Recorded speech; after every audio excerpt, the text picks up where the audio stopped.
Ça vous est déjà arrivé de sortir du cinéma après avoir vu un film qui vous a enthousiasmé? Ou à l'inverse, après avoir vu le film, vous vous dites il y a quelque chose qui cloche quand même dans cette histoire. Dans cette vidéo, je vais vous expliquer comment on accepte les incohérences dans un scénario au profit de l'histoire.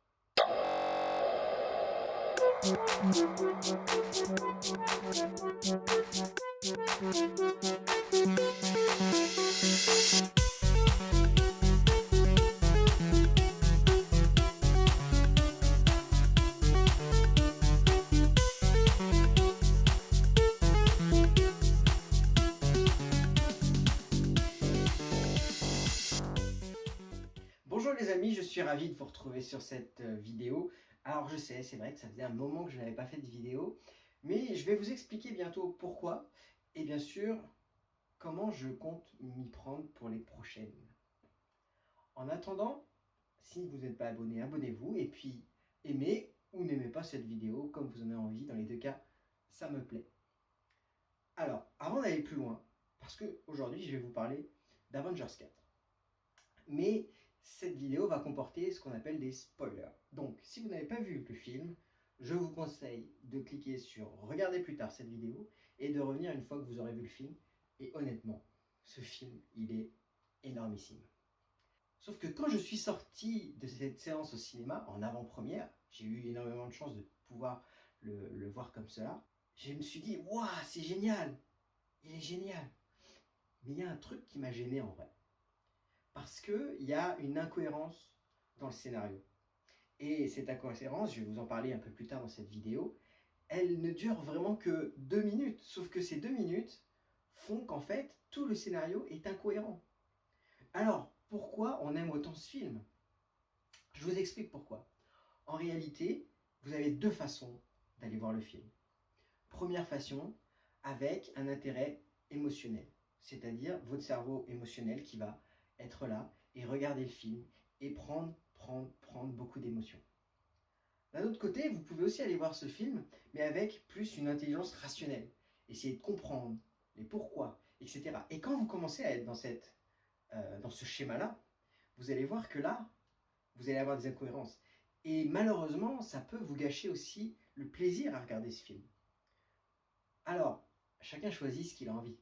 Moi, je connais des personnes dans mon entourage qui aiment bien aller voir les films et justement de poser cette rationalité dans leur vision du film. Ok, pourquoi pas. Mais moi, je préfère quand même prendre du plaisir. C'est pour ça que c'est venu un petit peu par la suite. Très bon Avengers 4, pourquoi? Parce que Avengers 4, dès le début du film, la première scène du film, où Hawkeye, si je le prononce bien, je ne parle pas super bien anglais non plus, est avec sa famille au moment du snap de Thanos.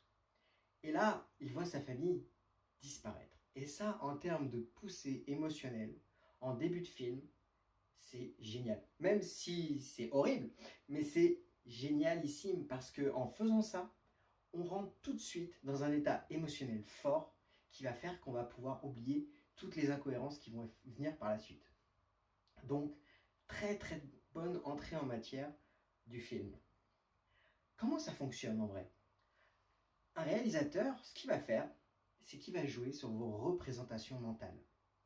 Une représentation mentale, qu'est-ce que c'est? C'est les choses telles que vous les imaginez et avec lesquelles vous allez associer des émotions. C'est-à-dire que votre cerveau, en réalité, ne fait pas la différence entre une situation réelle et une situation imaginée de toute pièce. Ce qui veut dire que quand vous allez voir le film et qu'il va y avoir des émotions qui vont être créées dans le film, et ben votre cerveau va croire que c'est réel et vous allez ressentir exactement les mêmes émotions que les personnages.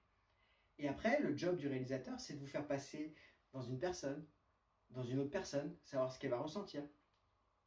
Je vous donne un exemple dans Avengers 4 qui, pour moi, représente vraiment la qualité du réalisateur pour ce boulot-là. Au moment, à la fin de la mort du héros d'Iron Man, il se passe deux choses. Vous voyez qu'en plus, je commence à être ému. C'est quand même intéressant, quand même, parce que c'est qu'un film. Mais pourquoi? Parce que, juste avant de mourir, il va se passer deux choses. Il y a Peter Parker qui va venir le voir. Et là, on va être dans la peau de Peter Parker qui est en train de perdre un père spirituel, un mentor. Et ça, je pense qu'on est tous touchés par ça.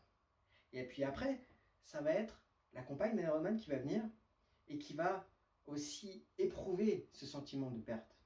Et là, toutes les personnes qui ont un conjoint vont pouvoir aussi s'identifier à elle et donc ressentir tout ça. Et après, au moment où ils vont faire la cérémonie, où tous les Avengers et tous les personnages qu'on a vus toutes ces années, depuis plus de 10 ans maintenant, sont présents. Et là, on touche à une valeur qui est très forte. Et je dirais que c'est la valeur qu'on retrouve vraiment dans tout le film. C'est la valeur de la famille. La famille, c'est quelque chose qui touche la sphère personnelle. Donc c'est normal qu'avec ce film, ça touche la sphère personnelle. Je vais vous parler maintenant de la grosse incohérence qu'il y a dans ce film. Et en parlant d'incohérence, je parle de paradoxe temporel. En sortant du film, je me suis dit, waouh, ils ont réussi à cadrer le voyage temporel. Et ça, dans beaucoup de films, ou même des séries à la télé, c'est très compliqué de faire ça.